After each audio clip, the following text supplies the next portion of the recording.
Hey folks, I'm Chris and I'm your Commander Mechanic. We recently had the new Hidetsugu Devouring Chaos revealed from the upcoming Kamigawa Neon Dynasty set, and I wanted to be the first to do a full build around this demon ogre. Let's take a deep dive on our commander. Hidetsugu is a 4-mana 4/4, which is a great attacking body to begin with. He's also got 2 activated abilities. The first, for just 1 black mana, we can sacrifice a creature and scry 2. That plays well with his next ability, to pay 2 generic mana and a red to tap him and exile the top card of our library, which we can play only the turn we activate him. When we reveal a non-land card, we get to punch any target for that card's mana value. So a really interesting combination of abilities. Immediately it reads like a Vile Smasher and Yuriko made a pact with the devil. A deck with Hidetsugu at the helm wants big mana value spells that we can ideally cheat the costs of, combined with enough top deck manipulation that we know what we're flipping each time. Let's take a look at the nuts and bolts of the deck first. 4 ramp will include the standard package of 2 mana artifact ramp, but we'll also want to include Red's rituals. Jeska's Will, Mana Geyser, and Rousing Refrain are great in the deck. Rousing Refrain in particular, as we can flip it with Hidetsugu, then suspend it if we don't have the 5 mana to cast it immediately. It'll kick in a few turns, but that'll be just long enough for us to get some of our bigger, meatier spells online. For card draw, we want a few synergistic methods of drawing cards. First is Sin Prodder. This little devil flips us an additional card each turn unless an opponent wants to take damage equal to the mana value.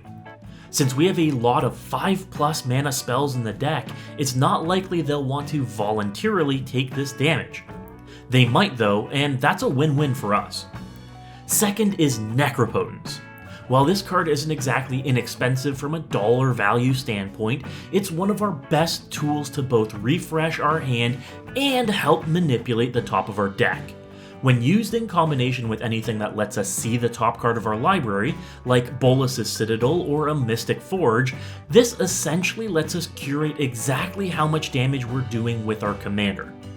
We also have some of Red's classic impulsive draw in here in the form of Stolen Strategy, one of my favorites. We get the top card of each opponent's library on each of our turns, drawing us essentially 3 additional cards for just 5 mana. Worst case scenario, it flips to Hidetsugu for 5 damage, which is still a great trade. For removal, this deck has no lack of it. Red and black are known for their strong removal options. From Damnation to Toxic Deluge to Fire Covenant, we can wipe the whole board if things go south for us. We also have amazing targeted removal like Chaos Warp and Terminate, absolute classics that set the standard for our format. Our commander also counts as removal, as we can activate that ability and deal damage to any target. A pesky creature can eat a boatload of damage if we flip well with our commander. There's also quite a bit of removal that falls into our major synergy of big spells that we can reduce the costs of. We'll want to flip big spells, but since we have to cast them, we want to ensure that we can cheat them and cast them for far reduced costs. Here we have spells like Curtain's Call, a 6 mana value spell that destroys 2 creatures, but is reduced by 3 thanks to having multiple opponents. For just 3 mana, we're taking out 2 targets and could be dealing 6 damage. Snuff Out is similar, but is entirely manaless for us. And for just 4 life, we can be dealing 4 damage with our commander and taking out a creature. Then there's the Evoke creatures.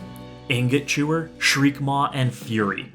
These 3 all flip to Hidetsugu to deal 5 damage, and then can be cast for 1 or 2 mana, or by exiling a card in hand. This is a perfect overlap of synergy. High mana value, but a low casting cost. That's what we want to make up the deck with, cards that are discounted but have high printed mana values. Chandra's Incinerator, for instance, is 6 mana, but is discounted by the amount of non-combat damage dealt. Meaning, if we flip it to Hidetsugu, it ends up costing only 1 mana. That's flipping perfect. We can also have low mana value spells that technically cost more, like split cards. Cut to Ribbons flips as a 4 mana value spell, but you cast the cut part for just 2 mana. Insult to Injury is similar, with a total mana value of 6, but being cast for only 3. Our next key to success is top deck manipulation. We want to be able to know what's coming up in order to know what we're flipping to an activation of our commander. We covered a couple of options for being able to look at the top card of your library, but what about changing the top card of your library? Here we have 2 All-Stars, Sensei's Divining Top and Scroll Rack. These 2 let us choose what's on top of our library to a Hidetsugu activation by either digging us 3 cards deeper and being able to rearrange, or by slamming a card from our hand back on top of our library. This is crucial to ripping big damage off of our activations, which is going to be one of our key game plans. Consider these 2 crucial pickups for a deck like this. We also have a pair of tutors that let us choose exactly what we could be flipping: Scheming Symmetry and Vampiric Tutor. For just 1 mana, we get to put exactly what we want on top of our libraries, which can be a spell that we want to cast or a spell that we want for its mana value, or a perfect overlap of both like Blasphemous Act. With all of these together, we have some big action available to us as well. Not just the synergistic spells I've mentioned, but classic big beaters. We have dragons and demons and enchantments that double damage or spells. Check out my full Moxfield deck list in the description below to see the entire deck. Let me know in the comments below what cards you would include in a Hidetsugu Devouring Chaos deck. And as always, folks, good luck and have fun. A massive shout out to all of the patrons that support the channel. I could not do this without you. In particular, a special shout out to our Lodestone Golems, Andrew M., Ben Davis, Ben Frayne, Jonathan McManus, and Cameron Scott.